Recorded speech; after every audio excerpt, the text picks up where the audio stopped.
a partir do versículo 8 do capítulo 3, nós temos esse texto em 1 Timóteo. Até o 7, irmãos, ele fala sobre os presbíteros, sobre os pastores. A partir do 8, eu não vou entrar nele agora, e a partir do 8 ele vai falar então das exigências para alguém ser diácono. O texto diz assim: da mesma forma, os diáconos devem ser respeitáveis e ter integridade, não devem beber vinho em excesso, nem se deixar conduzir pela ganância.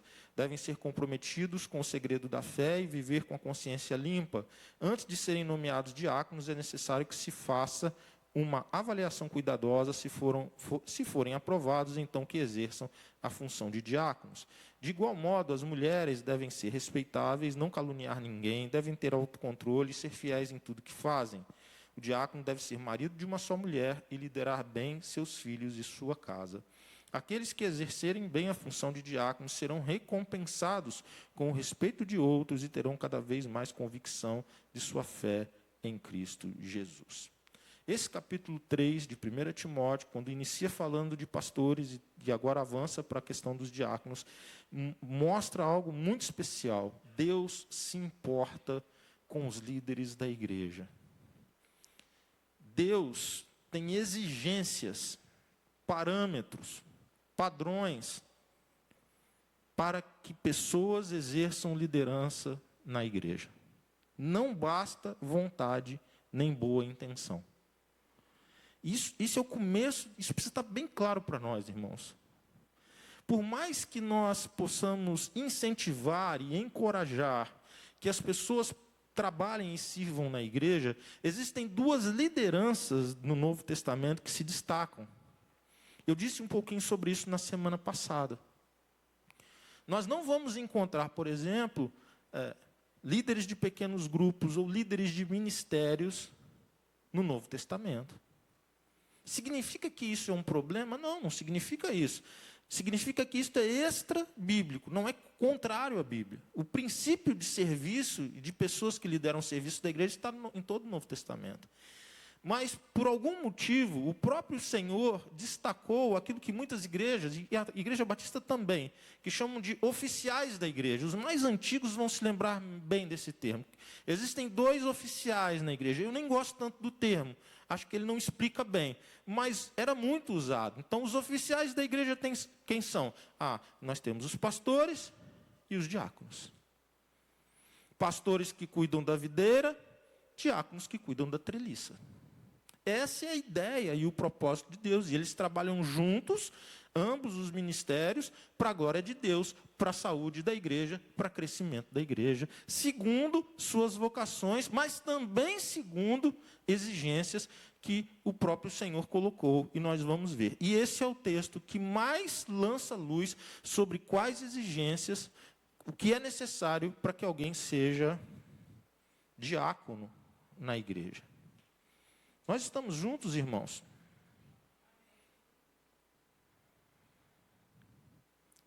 Versículo 8, por gentileza. Versículo 8, ele começa falando que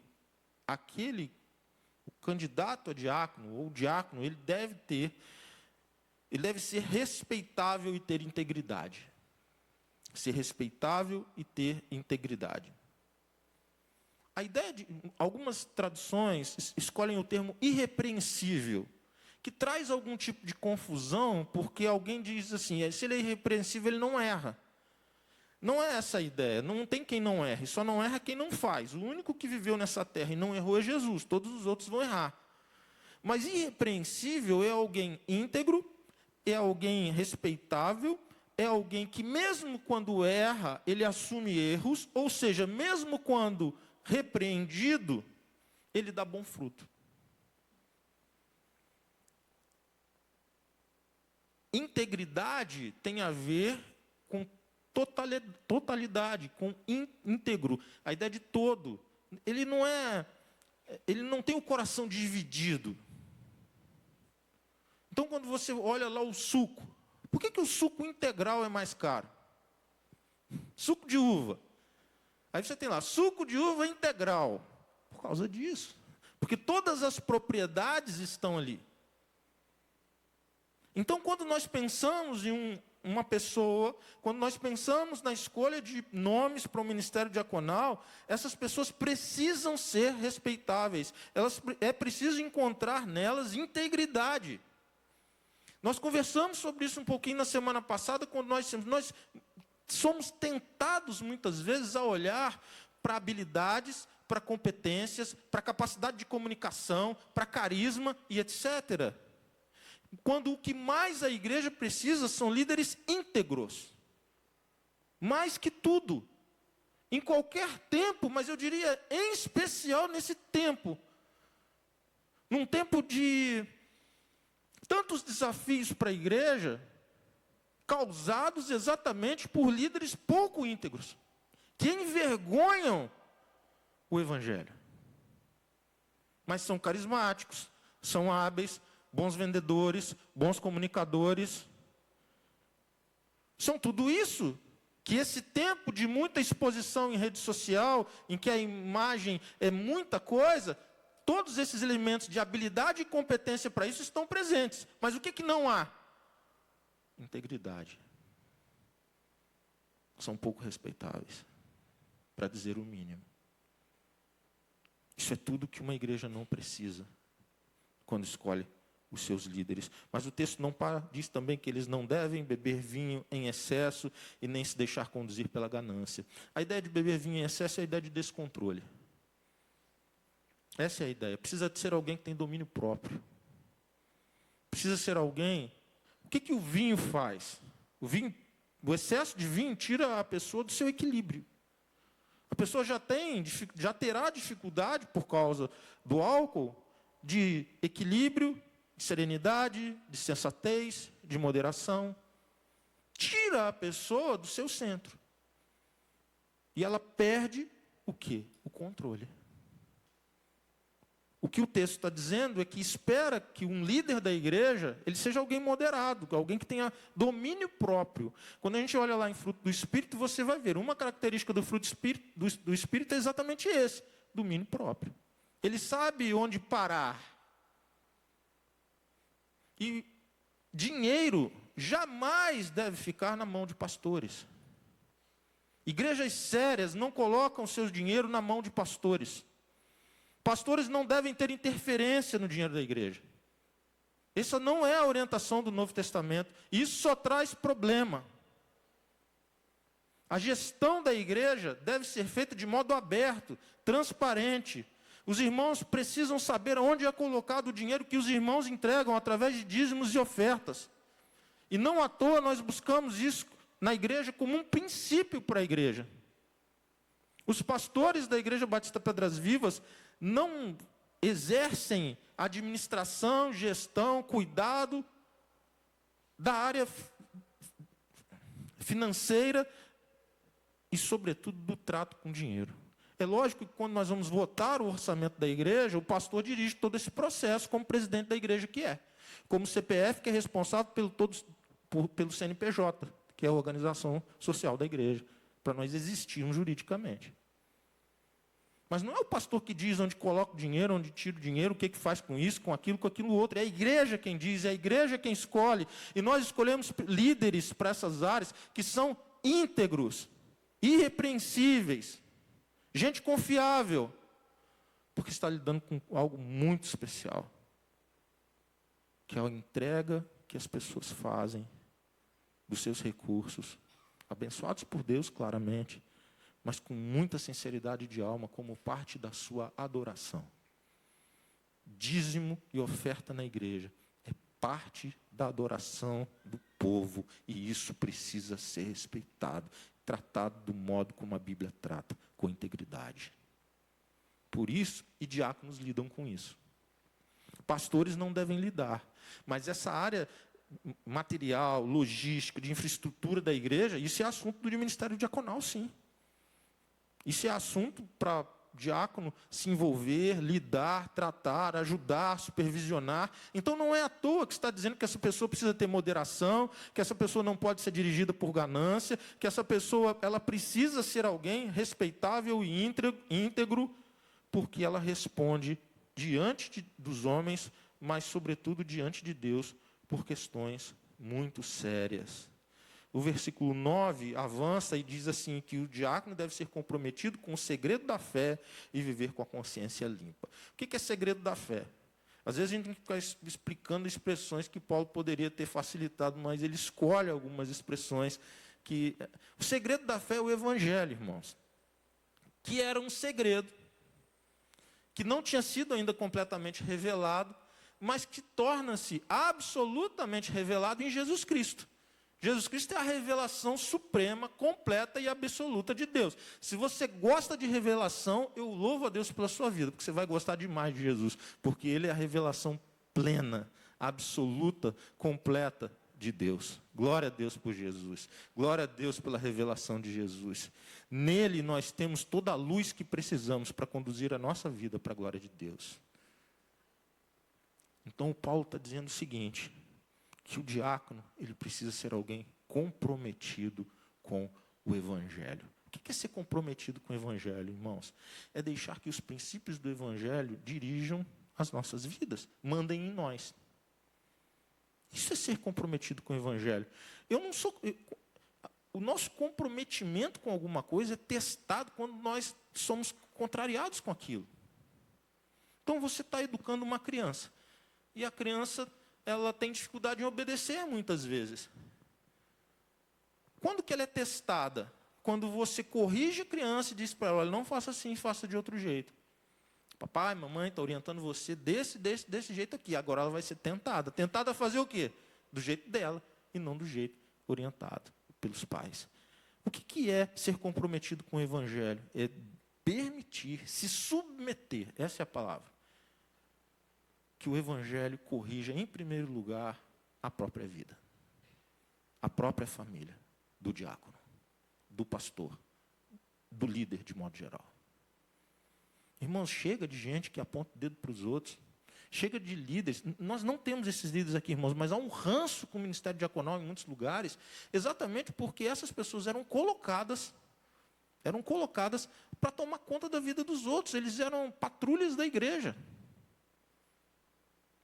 Eles patrulhavam a vida alheia. E isso é uma miséria que não tem nem tamanho, gente. Isso não glorifica a Deus. Não há nenhuma moderação nisso. Líderes são colocados para servir a igreja, aconselhar. E o exercício da liderança na igreja cristã precisa ser feito com amor.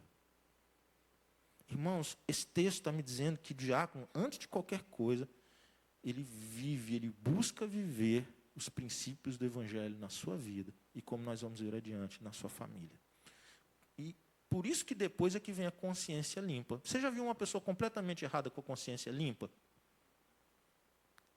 Tem um monte. Eu estou em paz. Aquilo é claramente um pecado, mas ela está em paz. Por quê? Porque ela tem um código à parte. Ela não permite que o Evangelho mande nela. Irmãos, nosso coração é miserável. Nosso coração é inclinado para o pecado. Há muito tempo, eu aconselhando uma pessoa que estava numa crise brutal no casamento. Essa pessoa me diz assim, eu estou orando para que a minha companheira deixe de me amar. Eu estou orando para que ela deixe de me amar e deixe de me respeitar.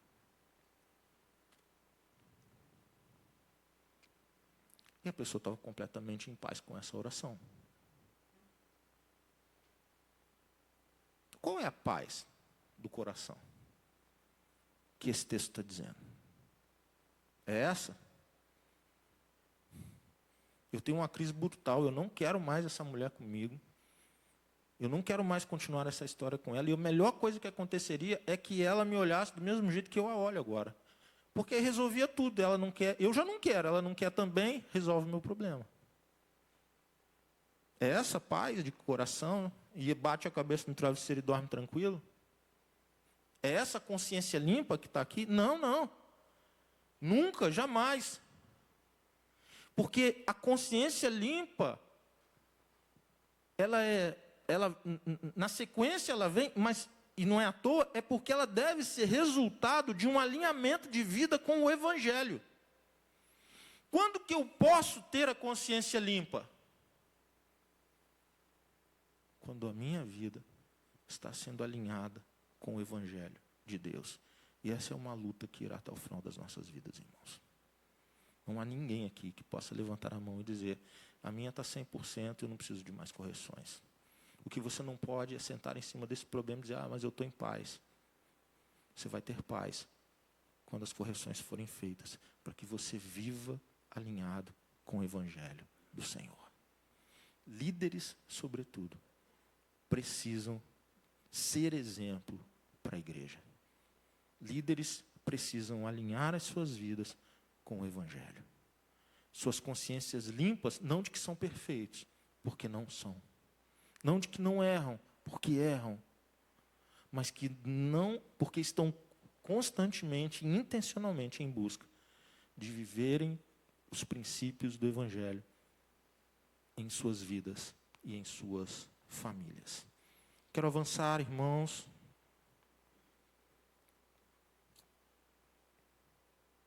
Versículo 10. Versículo 10 nos diz assim, antes de serem nomeados diáconos, é necessário que se faça uma avaliação cuidadosa. Veja que não é uma avaliação qualquer, irmãos. Por isso que eu falo, Deus se importa com quem é líder do seu povo. Deus se importa, irmãos. Olha olha como Deus, através de Paulo, orienta para que fosse assim. Antes de serem nomeados diáconos, é necessário que se faça uma avaliação cuidadosa. Se forem aprovados, então, que exerçam a função de diáconos. Diáconos devem ser provados na função.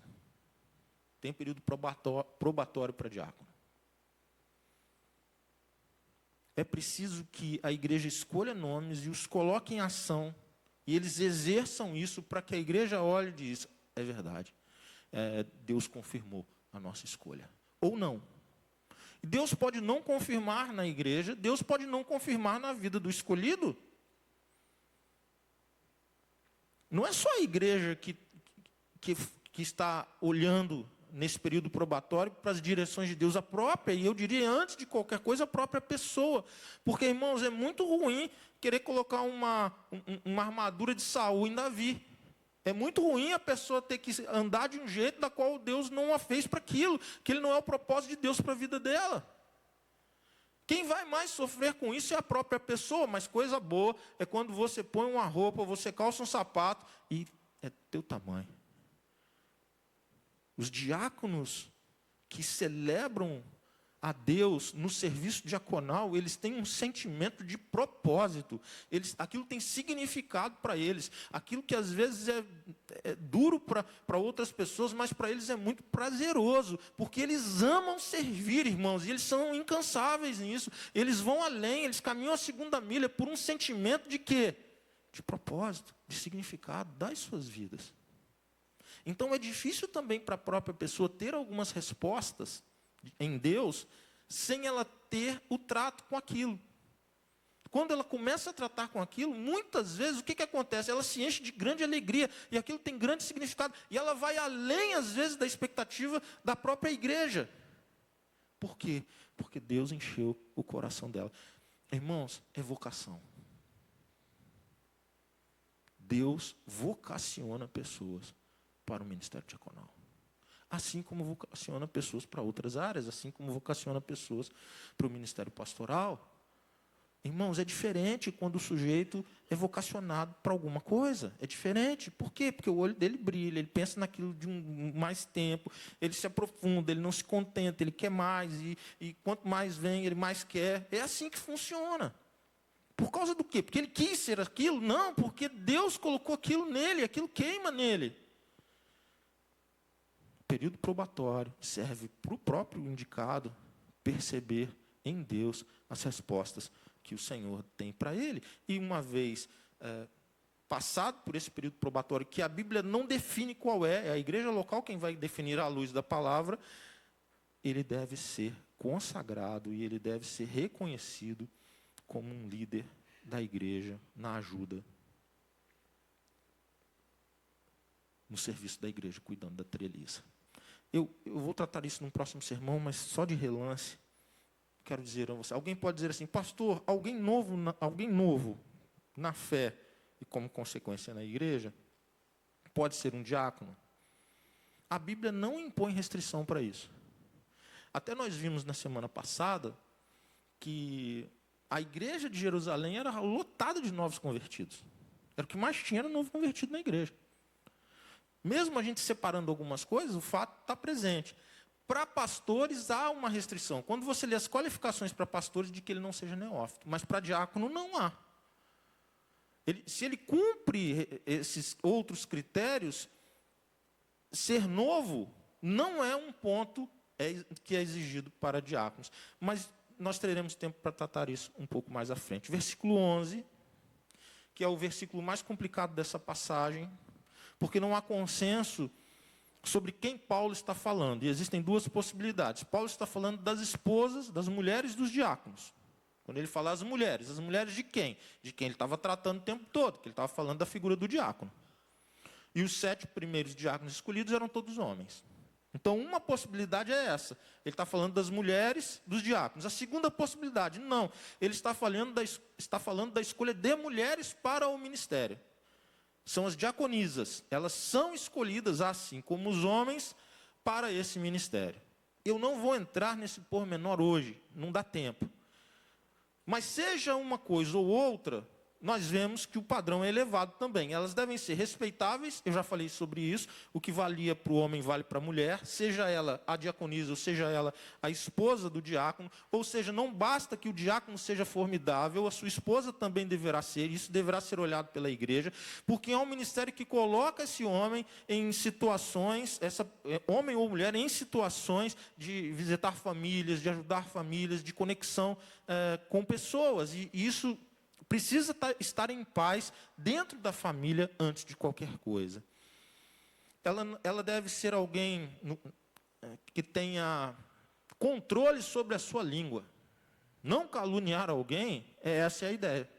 Ela deve ter moderação no falar. Ela deve ser alguém que aprendeu esse controle, igual lá em cima está falando do não tomar muito vinho, agora isso aqui também é domínio próprio, é controle de uma coisa que é difícil demais, talvez a mais difícil, que é a língua, que mata, que chicoteia e que incendeia uma igreja.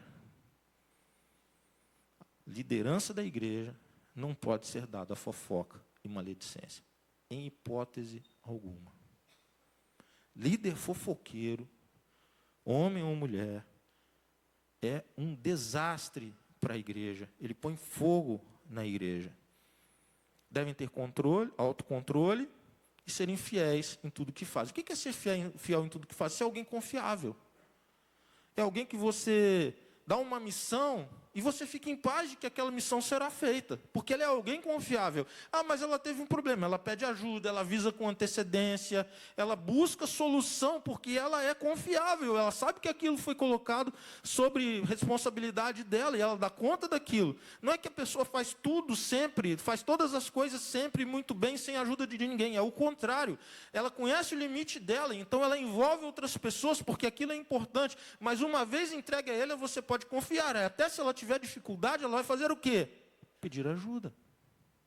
Coisa terrível quando você confia algo a alguém, e aquilo é parte de um processo coletivo que está sendo construído, e aquela pessoa não dá conta, não fala com ninguém, não pede ajuda e compromete o processo, porque ela não é confiável.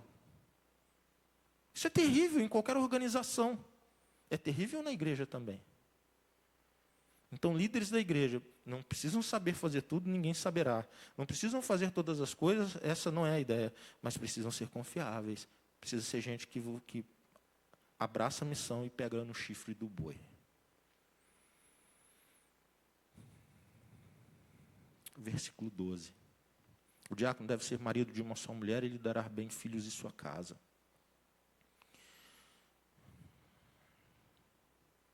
É gente fiel nas alianças que faz. Antes de qualquer coisa, nós precisamos de líderes que amem a Deus amem pessoas, a começar da sua própria casa. Amem suas esposas, amem seus maridos, amem seus filhos. E sejam leais com os laços mais profundos que nós fazemos nessa vida. Irmãos, o texto o tempo todo aponta essencialmente para caráter. O texto se ocupa pouco com funcionalidade. Até porque é difícil imaginar uma tarefa na igreja que não possa ser aprendida, que não seja ensinável. Mas caráter é forjado. É resultado de um trabalhar muito forte de Deus nas nossas vidas. Ele deve ser um homem de uma única mulher. Ele deve ser alguém fiel a Deus nas alianças que faz diante do Senhor. Não há nada que alguém possa fazer de melhor para os seus filhos do que ser fiel à sua mulher e a mulher ao esposo. O maior legado que se deixa para filhos é amar, respeitar, cuidar, proteger, ajudar o cônjuge. Isso é melhor do que qualquer faculdade, treinamento, capacitação que você possa oferecer, ainda que isso seja muito bom, e se você pode, ótimo. Mas eu quero dizer para você, a essência do Evangelho é que homem e mulher fazem uma aliança diante de Deus. E eles lutam juntos num projeto de vida e educam seus filhos no temor do Senhor. Versículo 13. Aqueles que exercem a recompensa. Aqueles que exercem bem a função de diácono serão recompensados com o quê? Com respeito de outros. Irmãos, a igreja ama líderes íntegros, respeitáveis. A igreja ama, a igreja reconhece, irmãos. É mentira diabólica dizer que a igreja não reconhece seus líderes. A igreja reconhece seus líderes, inclusive quando eles erram, irmãos, mas quando eles reconhecem os seus erros, quando eles têm uma única cara, quando eles têm um papo reto, mesmo quando estão errados. A igreja não tem expectativa de perfeição dos seus líderes, não. Isso não é verdadeiro. E não deve ter. A gente deve ter expectativa de perfeição de Jesus, dos líderes não. Nós ajudamos os nossos líderes a corrigirem erros, falhas, é uma ajuda mútua. Mas você pode ter certeza que quando a igreja escolhe líderes íntegros e vê o amor, a dedicação que eles têm no serviço ao Senhor e no serviço às pessoas, eles recebem muito retorno da igreja. A igreja reconhece esses líderes e a igreja é respeitosa e amorosa com esses líderes. E essa é uma das recompensas. A outra é que eles terão uma convicção maior da sua fé, uma convicção cada vez mais profunda da fé em Cristo. O que é isso? O diácono, assim como o pastor, os líderes de modo geral, mas o diácono, ele começa a viver o exercício ministerial do diaconato, o leva para perto das necessidades das pessoas, do sofrimento das pessoas, de coisas importantes no seio da igreja, de organização e de parte financeira, enfim, ele começa a se envolver naquilo que é o ministério dele. E ele começa a viver experiências com quem? Com Deus, irmãos. Com Deus. Porque as necessidades são muito maiores do que a capacidade da igreja. Quando você visita alguém e você vai lá e abençoa materialmente, abençoa em oração, abençoa moralmente, mas você sai de lá e Deus diz, eu não tenho mais instrumentos, essa família precisa muito mais do que eu, a igreja ou qualquer pessoa possa oferecer. Visite uma pessoa, uma família cujo filho está preso nas drogas, você vai entender isso. Visite uma família que tem... Famílias que receberam recentemente um laudo que veio do laboratório. E o laudo é ruim, é aquilo que nunca alguém desejaria. E caiu no colo de uma família.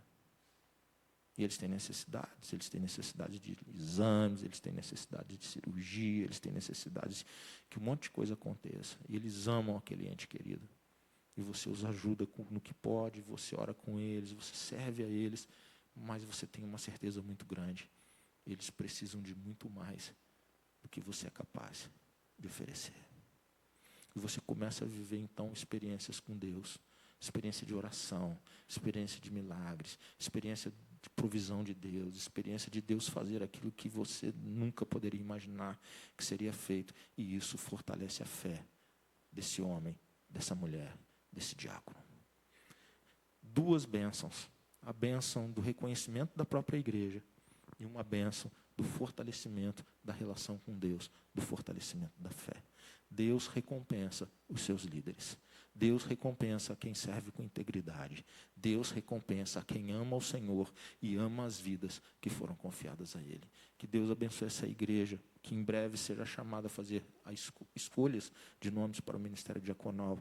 Que os irmãos levem a sério princípios bíblicos na escolha, porque se não fosse importante, irmãos, não estaria na palavra de Deus. Que os irmãos orem por isso, que os irmãos se coloquem diante de Deus. Quero desafiar todos os PGMs a orarem por isso, porque em breve nós teremos essa oportunidade para a igreja de fazer escolha de nomes para o ministério diaconal. Eu quero orar com vocês e eu quero pedir a graça de Deus sobre isso. Baixe sua cabeça, feche seus olhos. Senhor Deus e Pai, nós acabamos de ler um texto, Deus, com orientações sobre as qualificações de um diácono.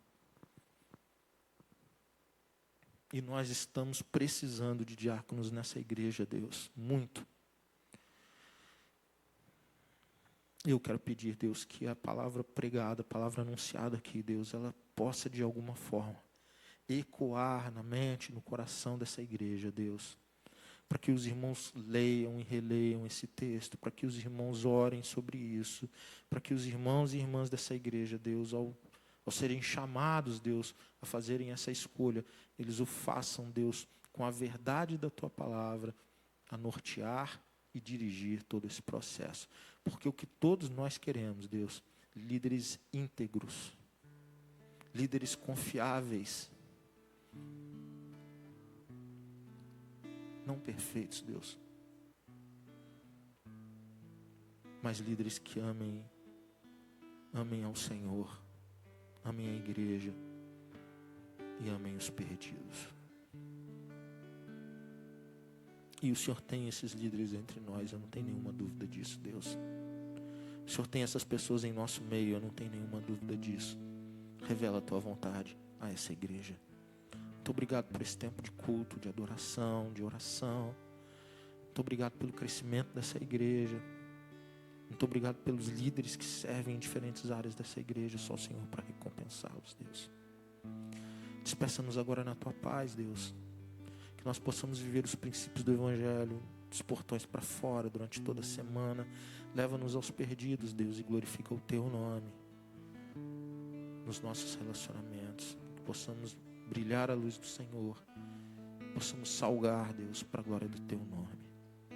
Que o amor de Deus, o nosso Pai, a graça salvadora de Jesus e as doces consolações do Espírito Santo de Deus sejam derramadas de forma viva, rica e abundante sobre a sua família, sobre sua vida, sobre sua família, sobre todo o povo de Deus. Amém. E glórias ao Senhor. Vão na paz bendita de Jesus.